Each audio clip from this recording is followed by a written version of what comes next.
Comment ils peuvent condamner Batumoussous? Ils ont mal conçu les programmes. Ils ont mal exécuté.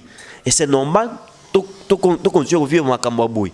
Déjà, et là, beaucoup mis en pouvoir en janvier. Vous n'avez même pas la maîtrise de l'administration publique. Vous n'avez même pas la maîtrise du trésor public.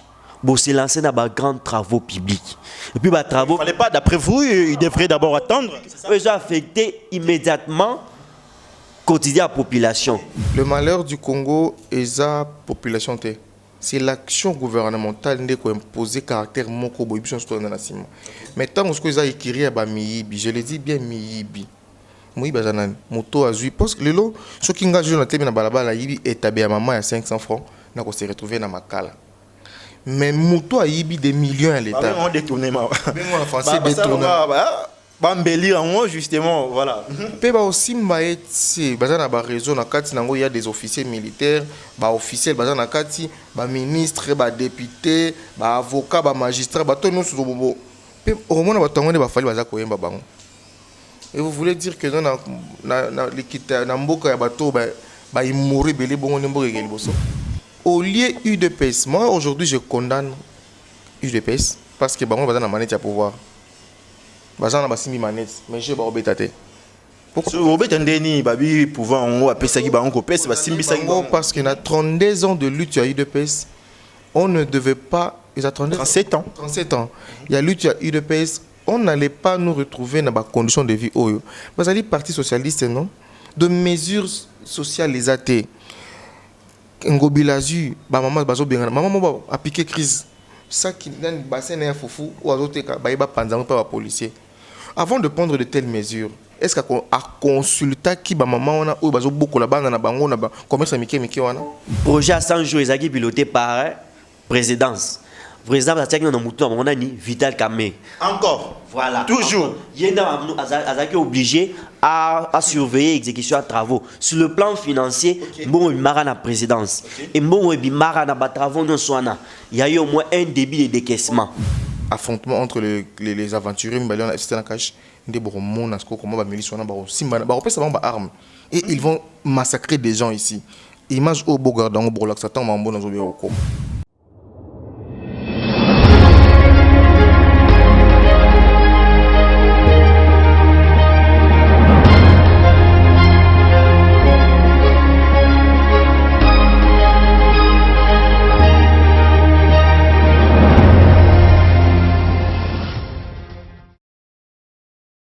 Au cœur de l'actualité, Madame, Messieurs, nous revenons avec force pour vous parler de tout ce qui se passe ici en République démocratique du Congo, où vous soyez très sincèrement, je vous dis personnellement, bonjour et je vous souhaite bienvenue à ce énième numéro ensemble avec moi, votre humble serviteur Mike Ndengue.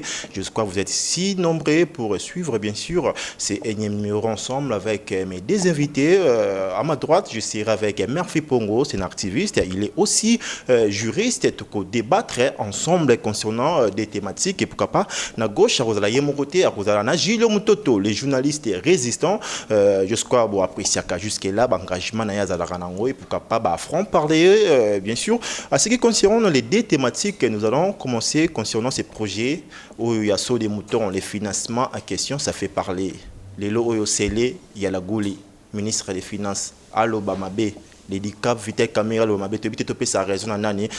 Tant qu'il y a eu des financements, il y a plus ou moins 70%, mais tout le monde, la réalisation, ils coûtent l'équipe 30%, jusqu'à Broyoka, la position, bien, point de vue, et invité dans des luxe, parce que Awa, na kati ya programme l'air de vérité tout ça la blague était complaisant c'est la raté et il s'agit à Mboka vraiment te répondre na ba besoin na bilan de bosenga biso pourquoi pas la deuxième thématique to lingato be la concernant les akamar justement ou ba confrontation aux perpétuer entre FCC cash je sais pas où est-ce que tu vas continuer tout le monde qui dans le passé mais bazo continuer to lingato ba banger na est-ce qu'ils a distraction ils a pièces de théâtre est-ce que ce sont des cartes politiques carrément pour na ko distraire batou beaucoup point de vue na bango sans plus tarder je m'avais comme ça dit déjà bonjour Murphy Ponko. Bonjour Mike, c'est tout un plaisir ça fait 2 mois je te souhaite aussi merveille une année. La dernière fois, on en 2019.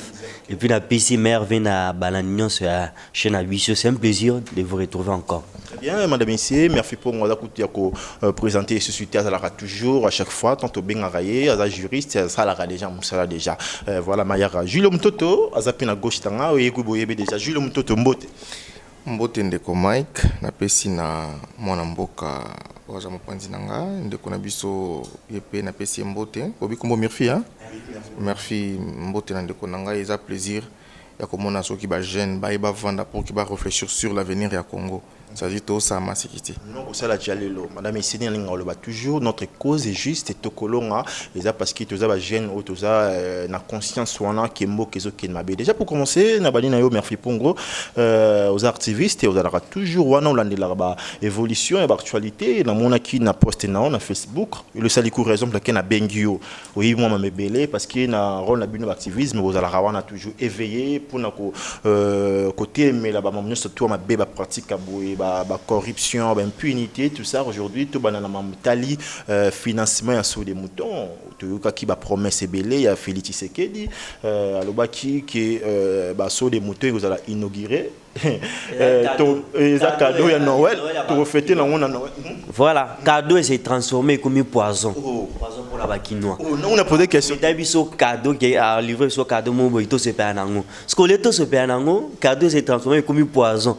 Poison et puis son maman a canaille au moni dernièrement population se prendre en charge à Kibuga baton non ça malheureusement théâtre moi on sait na quatre entre ping pong na mastanae. On se trouvait Thérèse vide, ton double peut-être ba matamoi niveau mo mais c'était une aventure et je crois qu'il faut que tout est parti dans Vital Kamerhe. Non, oui, qu'est-ce qu'on a posé question vous comprenez que l'émission est à la très vive. Non, tout est parti de lui. Il y a un initié projet il y a 100 jours. En collaboration avec le conseiller à Félix. Sali initiative, rédiger programme na bangwana, PC. Et puis tout est parti de lui. Et a eu pouvoir en janvier. A eu lettre mon komeli administration non solobi dès aujourd'hui. Aucun franc d'écoute manakis à l'État. Ce qui est la PC autorisation T. On a Vital Kamerhe. On a Vital Kamerhe en janvier. À ça lettre bon tout est bien. Tout robot ça la honte. Et partant de là, président c'est comment le quoi sous sa financement makamuntu. Président c'est comment le quoi inspection financière. Président c'est comment le quoi cours de compte pour nous gérer côté la banane zumo combien va dépenser. Et tout était centré entre les mains d'une seule personne, d'un seul individu, Vital cabinet. Bah créer comme moi comité ou bien un comité de pilotage du programme de 100 jours. Okay. C'est ce comité qui a géré projet à 100 jours. Comité a géré les finances à 100 jours. Et comité est censé copier ça rapport dans la présidence de la République sur niveau évolution, il y a des travaux. Dans la maquette, sur le bien.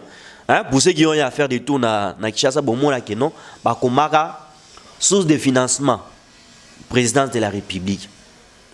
Ça veut dire que Mbongo Bassali Basso des moutons, moutons financés, et ça, président de la République. Très bien, merci dans le gâteau armé, vraiment tout structuré les choses. Hein. Merci pour cette très belle introduction. Jusqu'à Batubalandi Bissou, c'est payé déjà de l'entrée. Maintenant, la question, ils ont tenu tout des moutons, tout ça, oui, d'écoute Bissou, une introduction de lobby déjà belé, nous obligés d'interpréter car la question jusque-là. Maintenant, au baki, Félix Tshisekedi, il y a baki la cadeau Noël, et salamité.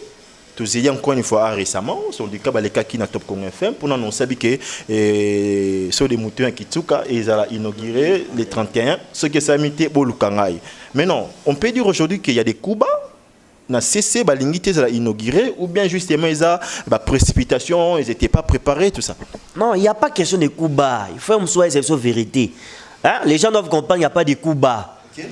Les choses ont été mal conçues, mal exécutées.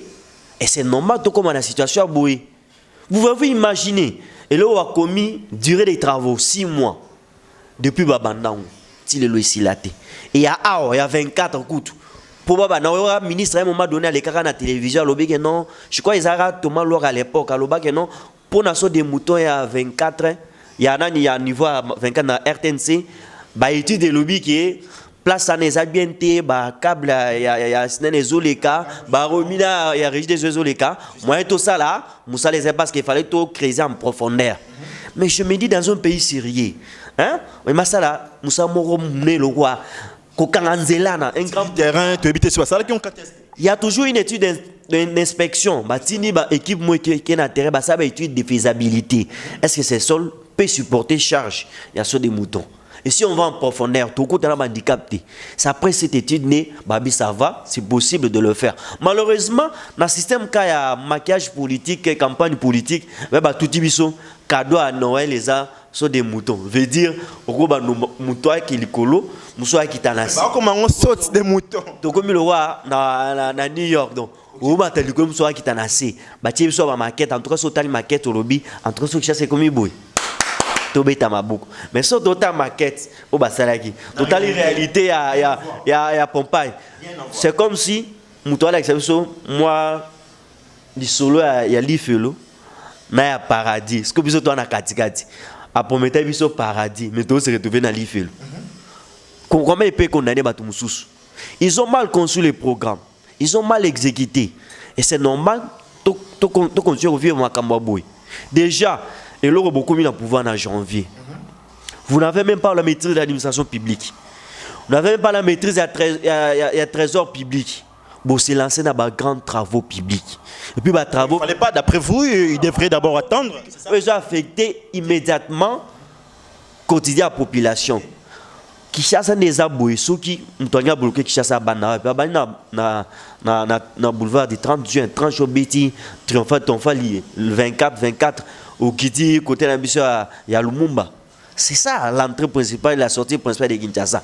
Quand vous bloquez Pascal, vous bloquez Liberté, vous bloquez des bonhommes, Oeti, Koutou, et ça qui prévient pas sa personne de moutons à niveau échangère. On a vraiment pour ma population, l'idée c'était. Ça qui prévient parce que. J'ai un document comme ça, où il a dit que non, va prévoir qu'il soit des moutons à Sendoué, va prévoir dans la Lou, va prévoir dans Ipen, puis va prévoir dans le niveau à Triomphal, okay. place à Pongabiana. Et dans le document, il a dit que non, Mbongo, côté à Triomphal et Bimaka, Mbongo pour des moutons à Ipen et Bimaka. Donc, bon, il y a à l'État, mais exécution zéro. Non, il y a Triomphal d'abord. Exécution zéro. Il peine exécution zéro. Na Omoussous, il y a 24. Bon, et Bimi, c'est 3 millions de une partie est sortie. Et ce qui est sorti, ils exécuté sur terrain, ça ne se marie même pas.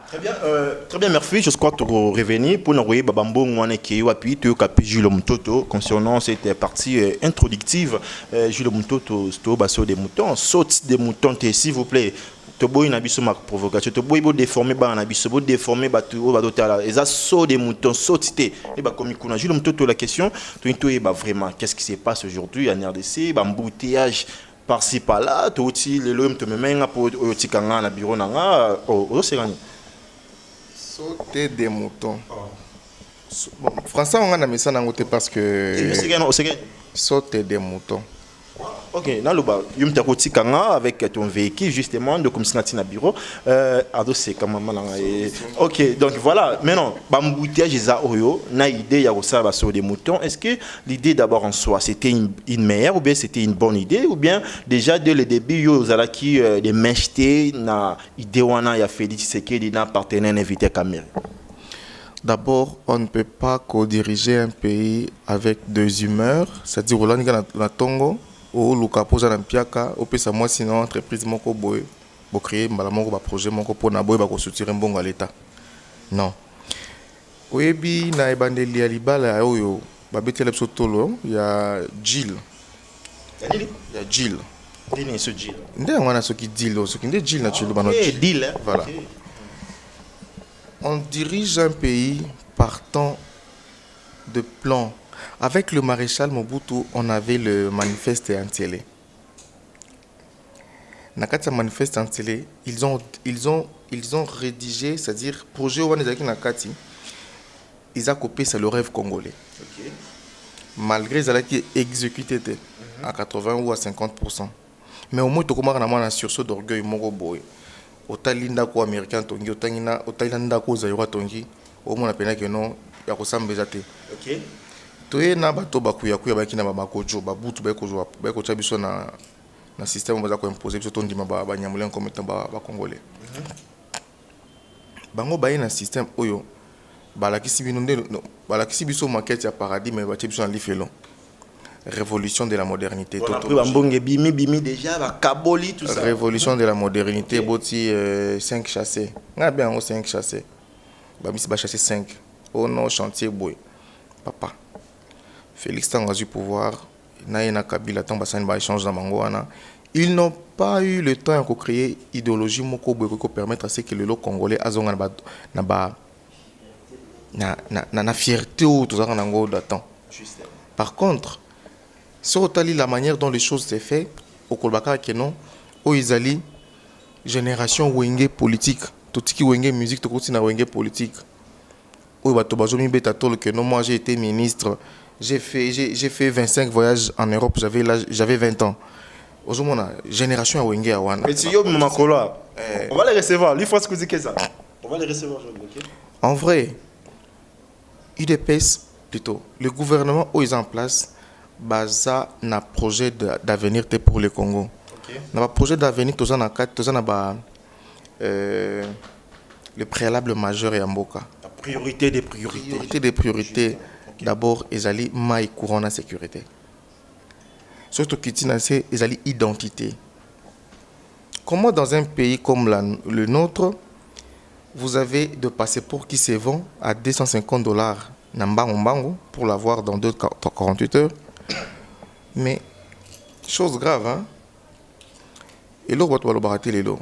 Est-ce que vous avez bourse d'études, on a vu sur le Congolais, mais bourse de Bimaka, bourse de Yak.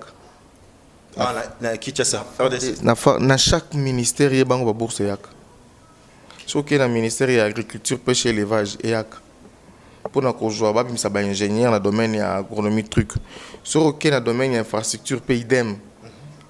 Barolo banango te barojoka bana na bango banango banani bakozo congolais te bakozo des jeunes ou baoche biso bakile ba congolais banyamulenge bazate banyarwanda. Maintenant pour répondre à la question j'avance. OK justement c'était une bonne idée pour dire que le malheur au tozanango victime lelo est que nous avons des aventuriers politiques des commerçants politiques des affairistes des gens qui se réveillent chancelo ko pamba assez ami commissi malamon pekara politicien c'est-à-dire Namutu nae atikala ko revete pour la bonheur ya mboka.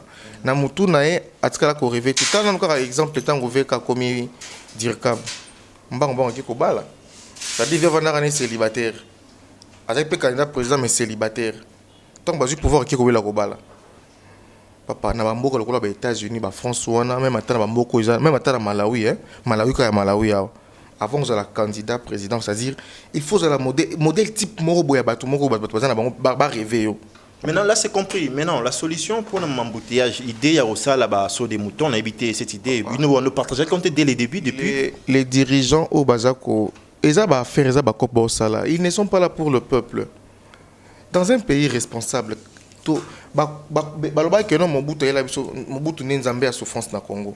Mais kobeta makolo bato akenda oteka na zando de kolongwa zando pour que bakomati na première rue et banalelo avec Kabila ça a été mais pourquoi eux n'arrivent même pas yako pallier na problème wana lelo ba transcrire za wapi et ça même pas dit ça et pena etani le malheur du Congo et sa population té c'est l'action gouvernementale qui a imposé caractère moko boyibison sur la nation.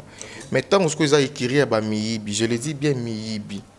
Moyibi zanan moto azui parce que lelo ceux qui engagent dans la balabala yibi établi à maman à 500 francs n'a ko se retrouver dans makala. Mais moto a yibi des millions à l'état. On détourné ma. Mais moi en français détourné. Bambeli en moi justement voilà.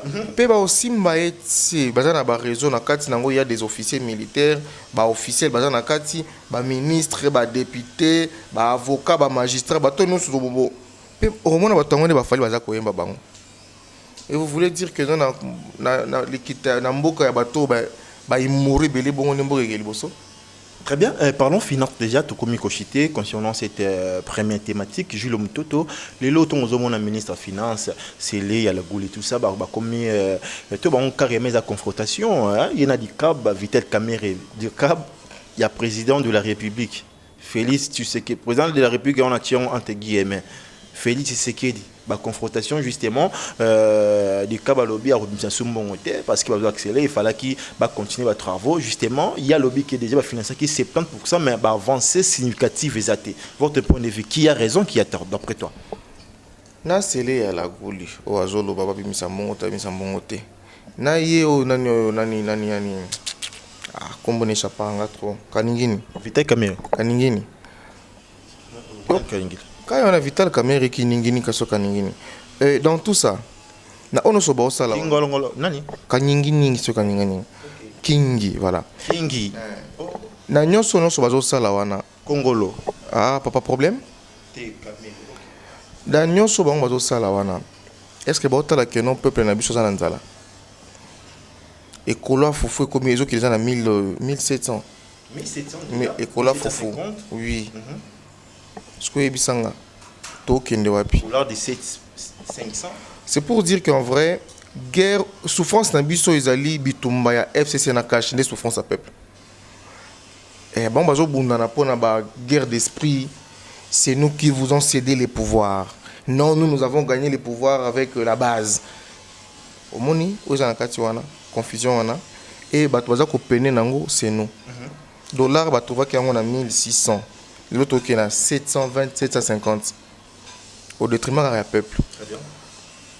Les lots, cuit c'est là qui n'a 3200, 400.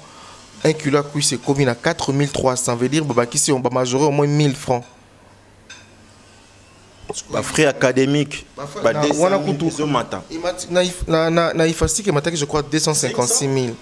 Bah je crois 256 000 et ça là. 5 c'est quelques. Oui et ça là. La série monsieur Zara bah 350 000 francs. Oui. Mais non. Bah au senga bah étudiant ba futa na to ya 1750. Mais tandis que bah parents bah étudiant ba zo futa na to il y a 92 93. C'est pas possible. Maïna ma futa différence. C'est pas possible. Et la nyonso wana au lieu UDPS, moi aujourd'hui je condamne UDPS parce que on va dans la manette à pouvoir. Bazana basimi manette, mais je vais obétater. Pourquoi obétandeni babi pouvoir en haut appeler ça qui ba on copé c'est simbi ça parce qu'il y a 32 ans de lutte à UDPS, on ne devait pas ils attendaient 37 ans. 37 ans. Il y a lutte à UDPS, on n'allait pas nous retrouver dans des conditions de vie oyo. Parce que le parti socialiste non de mesures sociales les athées. Ngobilazu ba maman bazo bengana maman ba appliquer crise ça qui dans bassin na fofu ou azote ka ba panzano pa policier avant de prendre de telles mesures est-ce qu'à consulter qui ba maman ona ou bazo boko la banga na bango na ba commerce mike wana ba consulter mutote argelo ba ka maman ba bengana batu na balabala c'est nous avons des irresponsables au basimbi moto ya mboka dans un pays responsable lorsque vous voulez faire un truc par exemple, tant que vous avez mesure, vous avez les pour et les contre. Parce que nous avons souffert les lots. Il y a peut-être un gobila, un gouverneur, déjà un imbongo, mais c'est quoi tu vas vendre na machine au bazo qui ne buka bangwana. Wazo d'ailleurs, maï, tout ça na maï té courant et ça la coûte té. Si quoi mbongo opinion. Merci Julien Mtoto, même question. Merci Pongo pour tout clore, hein, cette première thématique. Toujours il y a carrément donc confrontation entre Dirkab, il y a Félix Tshisekedi, Kamerhe, il y a Vital Kamerhe, ministre des Finances, c'est l'inhabité. Cette confrontation, va pousser les chiffres. Il y a un lobby qui est financé déjà 70%, mais la réalisation sur terrain, ils correspondent justement à mon habité. D'après vous? D'après l'investigation, ça là qui a raison. En fait, au moment où j'ai assisté à Jemobuya, Mouibi alingate ba ibai. Ah. Mouibi alingate ba ibai. Mouibi ebi ba kwa nyonso ndako. Parce que yoso za mutu asika okoti na ekira ba mibi. Okoti kana lopango. So koti na gauche, ebi ako bloquer na droite. Okoti na droite ebi ako bloquer na gauche. C'est les mibi. Non, c'est là où tu as un régime à Bamibi, parce que c'est ça, il y a le quota. On a en face, il y a des types à battre. Hein? Anciens riches, il y a des nouveaux riches. Les anciens voleurs et les nouveaux voleurs. Voilà. Ceux qui sont enrichis illicitement l'année passée, il est qui? Bazo l'ingate ba obaye, ba il appelle le roi Bango. Ba comprendre ngizala, ba ba tuo tout ça. Voilà, ba ba battu non soana, ba ebi comment ko bimisa le quota pour lélé. La preuve, au monde déjà que un débat aussi sensible comme celui-là, bah institution mboka présidence na ministère va s'affronter sur la place publique et là ça degré à basser sur écoute na kati mboka à tel point que institution président de la République est comme dépouillé et comme un papier moboui. Maintenant, juridiquement parlant, aux AP juristes... Je continue. Okay, allez-y. J'ai commencé par dire que, na débit, il y a besoin de pouvoir. Vita kama azwa mukanda lobby à partir à l'élo. Mbongo bimate sans aval nangai. Et c'est dans les mois suivants, de balancer projet, il y a 100 jours. Les projets de 100 jours ont été financés par qui? La présidence. Donc, président, c'est transformé comme une banque centrale. Contre-signe, il y a ministre, il y a Bango Moko. président. On peut sa raison, pour s'assurer il y a effectivité à travaux dans Bango. Ils ont monté un comité de pilotage du projet de 100 jours. Et na papier, j'ai des informations que na banane nyonso baso de mouton nyonso mbongo ebimara déjà. Au moins mbongo ebimi na banane nyonso mais il se pose un problème sérieux. Au moins peut-être au pompage.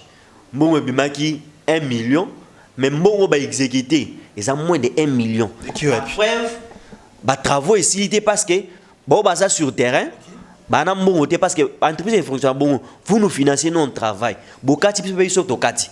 Ce qui se passe. Maintenant il s'est fait que bateau wana ou ba no piloter ba travaux à 100 jours. Ba tie ba mona ba poche na bango. Le pendant que je le merci pour moi la vérité mbongo et qui wapi tout un mbongo exact qui confirmé justement parce que Platon Nabiso ils ont monté à tribunal justement mettre analyser les faits d'après vous tout qui quoi qui c'est banane voilà toi qui étais réalité qui c'est mutu tout bandi chemin clair projet à 100 jours ils ont piloté par présidence. Président Azaki na mutu na mona ni Vital Kamerhe. Encore. Voilà. Toujours. Yenda Azaki obligé à surveiller l'exécution de travaux. Sur le plan financier, bon bimara na présidence. Et bon bimara na ba travaux non soana. Il y a eu au moins un débit de décaissement. Na ba débit de décaissement na ndembo bimara na caisse à l'État. Exécution sur terrain, c'est-à-dire soit c'est 3 millions il y a projet. Soit 1 million, ça veut dire qu'il y a des travaux sur le terrain. Il faut donc constater que les travaux s'excèdent à la hauteur il y a 1 million. Mais ce qu'on constate c'est le contraire. Peut-être il y a 1 million, mais les travaux et les autres s'apparentent à 100 millions. Alors, il se pose un problème. Bon, on a bimaki. Et comme on a poche à l'individu, on va bloquer. On va qu'est-ce qu'on m'a pas. On va ma villa. Mais les travaux et continuer. Peut-être côté chez nous à Salomon, on a boulevard Gangala, au Bautou Banda. Bon, et dans la caisse à l'État. D'entreprise où ça les entreprises égyptiennes ils ont moro muke na moro muke bazu ba sape musala muke ne tout le bonzele sanini est bloqué surtout nous savons que non l'argent votre gouvernement mais c'est pas le gouvernement parce que bon on a eu mal à caisse à l'État alors te marque bato ba yiba dakala ba yebi comment ko kanga mutulu kota c'est là yebi. Oh, c'est là Zagina ni directeur de cabinet à finance. C'est là Zagina Beseko. Beseko c'est ces bureaux là qui exécutent des grands travaux. Ils savent comment Bamagui Salemar. Ils savent comment bloquer Magui Amout. Il y a un gros salit. Bakanyeka vis. C'est bloqué. Conséquence, midi de la Katia bois. Oh non, il nous bloque le financement. Non, mais si vous bloquez pour les prix. Financement lié déjà. Voilà. C'est pas sérieux. C'est dans ce système que les travaux est fonctionnaire. Bon, et bien la caisse à l'État peut-être 70%. Et bien 70%. Bon, bah individu va jouer 40% dans ma poche. Bah tini 30% pour l'exercice de travaux. Bah et bien, ce que comme moi, mouké télémis, surtout que ça va travaux est touché directement à quotidien à la population, le peuple a s'est révolté et repoussé le gouvernement Sanini parce que a cédé la pression. Voilà le logique va utiliser bimon et a travaux compliqué surtout tout ça bon tout bloqué. Ba bloqué. Mais malheureusement va se retrouver dans mutumo boui ou abida ba circuit ya kimui bien a bloqué ka vis. Très bien. Madame ici je crois ça fait mal hein et ça l'a pas si tant le barmamo ils aura plaisir té. Et soir à Bisso, en tant que journaliste, c'est tout à fait une obligation. On a déjà anticipé les choses. Mademoiselle le gâteau est bien à Bisso. Maintenant aussi, ma micro, tu peux cette opportunité d'inviter des luxe parce que tu as qui basa vraiment avec si baïb mademoiselle le cas. Encore toujours le Bélaron. Kaka Vital Kamerhe, c'est toujours son nom. 15 millions. Yekaka. Oh nini, Yekaka, projet, comment maison préfabriquée. Toujours lui. Tu as évité jusqu'où tu continues.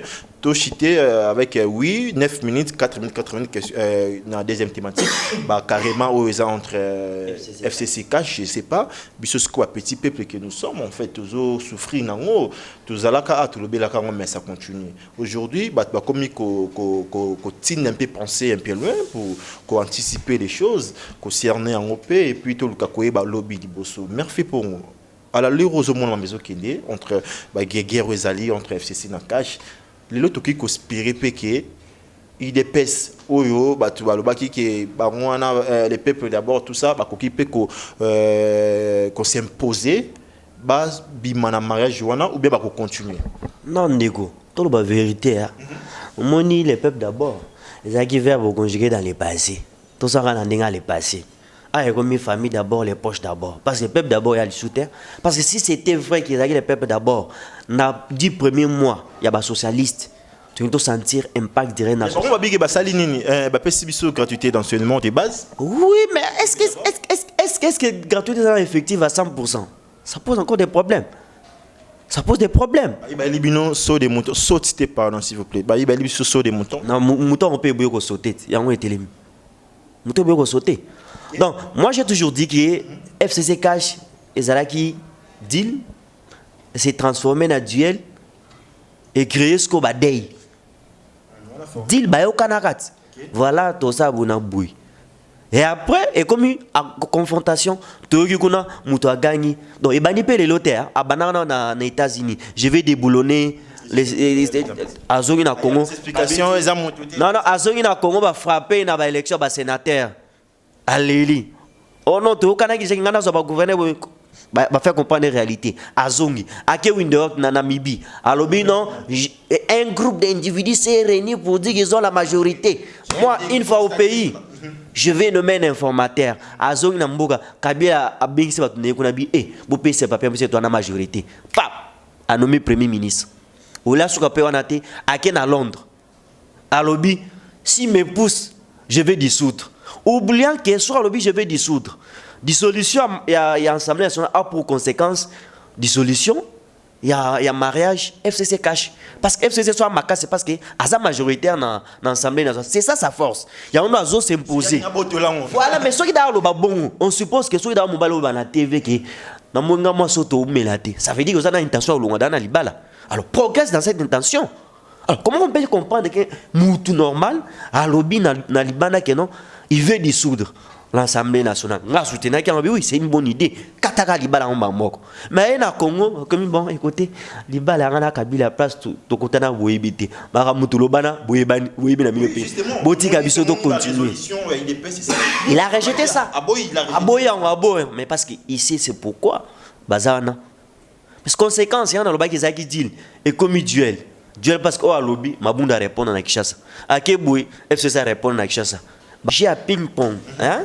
Bah, il m'a rambazo sale. Est-ce qu'on peut pas monter en chair pendant un il faut le babiloba le bamoboui. Avant, il n'a pas dissoudre ensemble. Yokuno baya, il a dissoudre. Ah, c'est bon, t'inquiète. Voilà, là, ça va peuple que non, Nazana yoti. Là, il y a c'est séparé dans la réalité. Il y a tout yebani.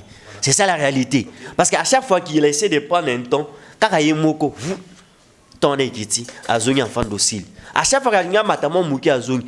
Et j'ai toujours dit que FCC cache, le pays fait un saut vers l'inconnu.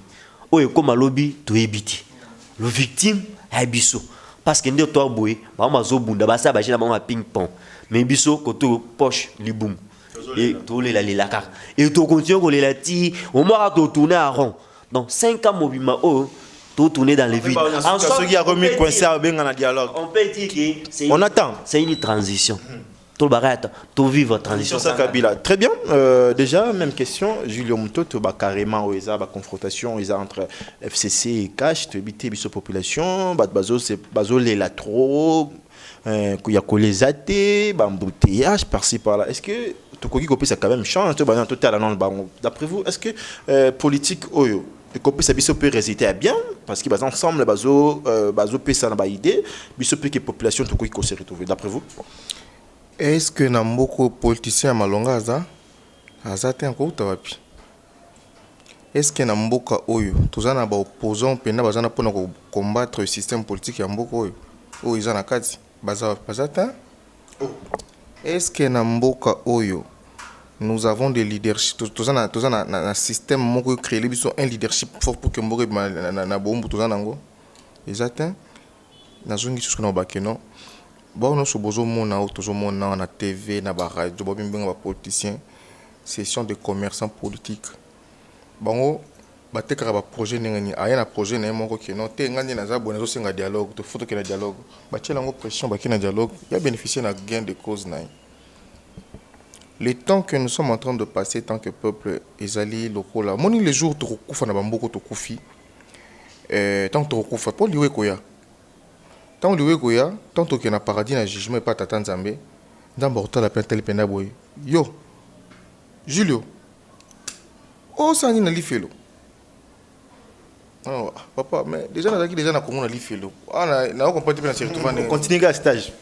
Non, il faut les gars na paradis. Les gars na retour na les gars na kena lolo. Parce que tout ça qu'on vivre dans mboko lelo ils a plus que l'enfer.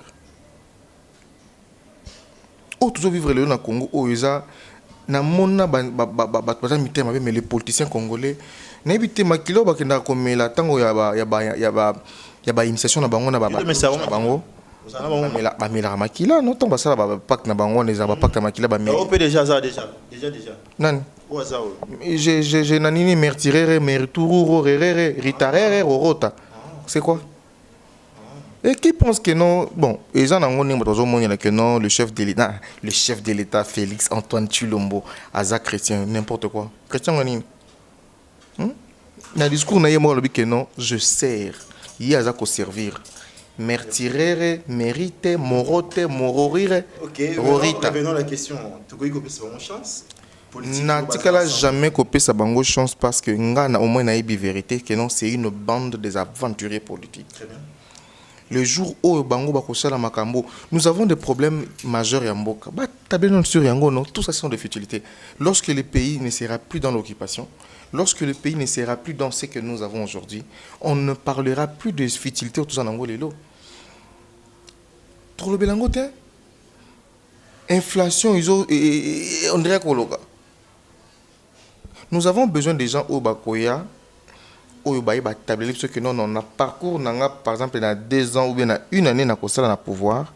Qu'est-ce que je dois faire? Il faut dans ça la boy. Pour que nous la première des choses, où un problème majeur, et Congolais, c'est qu'on identité à Congolais, non, sécurité. Si on a la sécurité, bon, ça va tout avancer dans mais tout côté un dossier, comment maximiser potentialité à jeunesse? Très bien. Bazan attend temps bazan nango ba sang ba jeune ya pepe ba jeune ba lati bon ba béret rouge ba béret bleu ba béret nini et loko bazoye baté le fait de créer des milices ba béret wana to kotomber na même aventurisme salema ki na Rwanda na tango nani ya Habyarimana avait des intérêts à moi nani ki Kagame zaki pe na groupe na bosani kombo nango et ba milice lorsqu'il y aura affrontement entre les aventuriers mbalion etc. cache des boromons à ce comment ba milice wana ba simba ba repesa ba armes et ils vont massacrer des gens ici image au bogardango borlax attend mambo na zobe okoma na zongi sima ba si mon Italie comme maximiser la potentialité il n'y a aucun pays au monde où il se développe na ba vieux au déjà m'ta ba courbature à tout moment muke ok na moi c'est gars ko kana ko mambo pour lofté pour sa coli. Mais de jeunes au bazan de 18 à 25 ans, 30 ans, on dit tout ça, tout ça est belé. Malheureusement, bazou ba eli biso vie facile. Au sein de l'autre on kabelombo. Vieux aux prêtres. Moussa les athées. Tolo, ba science occulte tolo. Et tant ba robenga bino ba activité na bango tant boyer ba pesi bino ba miette mais ba luki ba exploiter bino. C'est quoi ça? Ce sont des problèmes autour de l'Angolilo. Ce qui va prolonger le problème, au moins que les choses vont aller. Jeunes vendeurs vont la grève. Parce que bon, est-ce que tu veux être soupenaire selon la peine en beaucoup pena? Juillet dans l'aéroport, mon aéroport Angeli. Na côté na niveau IP wana, pesi pas libanais. C'est-à-dire to kokite ko luka ba congolais moko bazana kata domaine ya biloko ya ba hôtellerie na bo pesa mon place na ba ko gérer ngo pour que ba maximiser ma potentialité pe ba entrepreneur monsieur ba jeune ba pour que ba ko pesa moi ma penche na développement mboka. Mais vous prenez un Libanais au bon on a kozonga que tu as Liban pour ande konaï. Très bien. Qu'est-ce qui prouve pas que nous va passer bangona pe donc ils vont nous tate. Bon on maté. Voilà, c'est ça le problème. Là je vais dire ça que biso ba jeune, je suis vraiment très fier, très content de me retrouver avec mon frère maître. Bambalobi salinga bien salinga et punji katina ngako punja. Et salinga ba yo hein parce qu'il a dit des choses autour ko décrire matin midi soir. Dès lors que tokomoko ma ba jeune autour ko to komi ko la mukaboy. Moi je vous assure, c'est question de temps, leadership et ko bengana ba aventurer politique au moins très bien. Lui font ça qui Zakari. ala kisi abimisi motaka na misho batoke o azé zoba azé mokolo. Les gens m'ont dit Mike te comprendra les France bien te comprendre bien na mama salisa. Mais libiso politique ya kiwenge to aventurisme et musique ya wenge na politique. Voilà, Jules, on atterrit. On atterrit un dernier message. Un dernier message, je dis que non, Batouba et Bako s'abonner à Pesa Masolo Télévision, notre chaîne. Pesa Masolo, qu'on a Pesa Masolo. Tous un épisode. Qu'on a déjà pénat toujours, je pénat histoire moro to lambiango to étudiango et to la kisi. Parce qu'on cherche comment qu'on tique là, histoire faut tique là. Parce que dans notre les lois Congo Oyo, nous avons victime d'un complot mondial et ce complot vient de l'Europe, pas du nous à l'intérieur en Congo. Mais dans quatre il y a des ramifications dans 9 pays limitrophes. Après continue ba commissionnaire politique. Vous quittez que non rotation y a là. Jusqu'à te maîtriser le dossier. Et moi ça la biso passe mais on n'a pas le choix donc voilà ça fait vraiment ça fait sonner ça fait mal et tout ça. Merci pour mon Tommy Kochité. Il y a des messages à l'endroit de la Rabiso bah après Sarayo. Et Zalanine. Que remercier pour la confiance, la fidélité. La chaîne merci que remercie parce que me topé ça en faveur ici. N'importe où. Et quand on nous invite, on vient parce qu'il y a la qualité. Alors, tout aussi, quand on a c'est découragé. C'est vrai, souvent, notamment quand moi au Congo, tu te demandes, mais qu'est-ce que j'ai fait au Congo? Mais ça, c'est plus qu'elle a fait. Oui, Congo, on a fait frontière à thé, c'est un visa. Congo, c'est déjà stage pour l'enfer. Mais c'est dans l'unité, c'est dans l'effort qu'on peut changer notre destin en destinée. Il est vrai que toi na classe politique moboué au état na poche na bango ba français ba discours ba c'est et ba na opposition ba comme na pouvoir va changer Nathalie Moro les lois qui na pouvoir il était dans l'opposition à qui pouvoir a changer discours les lois sont na pouvoir té azongi na mona média comme aux opposants et le malheur dans tout ça est peu biso population accepte tout le monde ça qui ministre abano fi ko na population les lois sous ministre té azongi na quartier na yo asasi réunion à bon million à 10 000 francs il passe dans les médias pour dire j'ai encore la légitimité, j'ai la population derrière moi na capable aux sous poste oui ba dialogue en bas poste neni ça dépend capacité à mobilisation dépend na poche naï mino boké botoni na salle de fête mo boyi boye mêlé mais à la fin à poste à Bosani Bino. Ces pays nous appartiennent tous. Sauf que total et la banque, surtout FCC na cash, IDPS, PPRD. Surtout biso jeunesse, ça me fait parce qu'on risque d'avoir un pays déjà hypothéqué. Pays mo ba hypothéqué on déjà, bino mo subir ka conséquences. Alors quand mo papa hypothéqué certificat na banque. C'est-à-dire qu'il y a des films bon na banque, asimisi buga lopango. Bino mo za dans l'impossibilité de foutre mbongo wana. Le lendemain, ndako na bino ba boto lango. C'est comme ça un jour merci. Un contact, comment vous avoir pour nos suggestions, des critiques, tout ça?